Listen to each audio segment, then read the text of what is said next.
Definisi iman. Secara etimologi, iman berasal dari bahasa Arab dari kata dasar amana yu'minu imanan yang berarti beriman atau percaya. Adapun definisi iman menurut bahasa berarti kepercayaan, keyakinan, ketetapan, atau keteguhan hati. Dalil tentang iman, Quran Surat Al-A'raf ayat 172 yang berbunyi, Bismillahirrahmanirrahim. Wa idh akhadha rabbuka min bani Adama min zuhurihim zurriyatahum wa ashhaduhum ala anfusihim alastu bi rabbikum qalu bala syahidna an taqulu yawmal qiyamati inna kunna an hadza ghafilin. Artinya, dan ingatlah ketika Tuhanmu mengeluarkan dari sulbi atau tulang belakang anak cucu Adam keturunan mereka, dan Allah Subhanahu wa Ta'ala mengambil kesaksian terhadap roh mereka seraya berfirman, bukankah aku ini Tuhanmu? Mereka menjawab, betul, engkau Tuhan kami bersaksi. Kami lakukan yang demikian itu agar di hari kiamat tidak mengatakan sesungguhnya ketika itu kami lengah terhadap ini. Definisi iman menurut Imam Syafi'i. Imam Syafi'i dalam sebuah kitab yang berjudul mengatakan sesungguhnya yang disebut dengan iman adalah suatu ucapan, suatu perbuatan, dan suatu niat, di mana tidak sempurna salah satunya jika tidak bersamaan dengan yang lain. 3. Rukun iman atau pilar iman. 1. Iman kepada Allah. 2. Meyakini adanya rasul-rasul utusan Allah. 3. Mengimani keberadaan malaikat-malaikat Allah. 4. Meyakini dan mengamalkan ajaran-ajaran suci dalam kitab-kitabnya. 5. Meyakini akan datangnya hari akhir. 6. Mempercayai qada dan qadar Allah. Dalil rukun iman Quran Surah An-Nisa ayat 136 artinya, wahai orang-orang yang beriman, tetaplah beriman kepada Allah dan Rasul-Nya Muhammad, dan kepada kitab Al-Quran yang diturunkan kepada Rasul-Nya, serta kitab yang diturunkan sebelumnya. Barang siapa ingkar kepada Allah, malaikat-malaikatnya, kitab-kitabnya, Rasul-Rasulnya, dan hari kemudian, maka sungguh orang itu telah tersesat sangat jauh. 4. Syu'abul Iman. Menurut Syu'abul Iman adalah 77 cabang iman yang harus dilakukan oleh seseorang yang mengaku beriman atau mukmin. Syekh Muhammad Tawawi bin Umar Al-Jawi dalam kitab Qamiyut Taqyan ala Manzumati Syu'abu al-Iman, iman yang terdiri dari 6 pilar seperti tersebut di atas, memiliki beberapa bagian atau unsur dan perilaku yang dapat menambah amal manusia jika dilakukan semuanya, namun juga dapat mengurangi amal manusia apabila ditinggalkannya.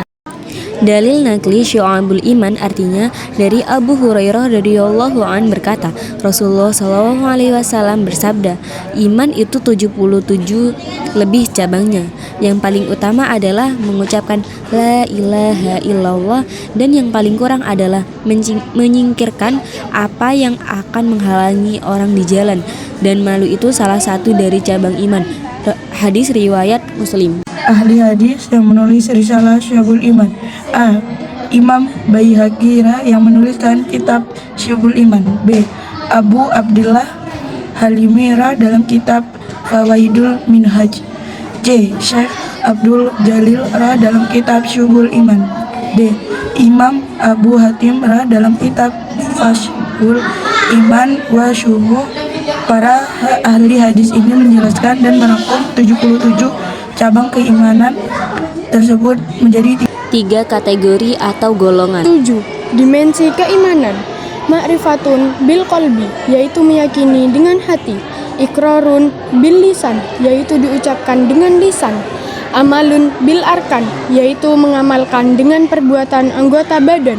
Atau niat, akidah, hati, lisan, atau ucapan, tindakan seluruh anggota badan. 8 cabang iman yang berkaitan dengan niat, akidah, dan hati. 1. Iman kepada Allah. 2. Iman kepada malaikat Allah. 3. Iman kepada kitab-kitab Allah. 4. Iman kepada rasul-rasul Allah. 5. Iman kepada takdir baik dan takdir buruk Allah. 6. Iman kepada hari akhir. 7. Iman kepada kebangkitan setelah kematian. 8. Iman bahwa manusia akan dikumpulkan di yaumul masyhar setelah hari kebangkitan. 9. Iman bahwa orang mukmin akan tinggal di surga dan orang kafir akan tinggal di neraka. 10. Mencintai Allah. 9 cabang iman yang berhubungan dengan perbuatan dan anggota badan. 1. Bersuci atau tohara, termasuk di dalamnya kesucian badan, pakaian, dan tempat tinggal. 2. Menegakkan salat, baik salat fardu, salat sunnah, maupun mengqadha salat. 3.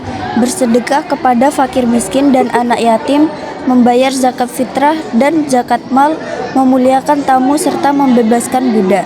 4. Menjalankan puasa wajib dan sunnah. 5. Melaksanakan haji bagi yang mampu. 6. Beriktikaf di dalam masjid, termasuk diantaranya adalah mencari Lailatul Qadar.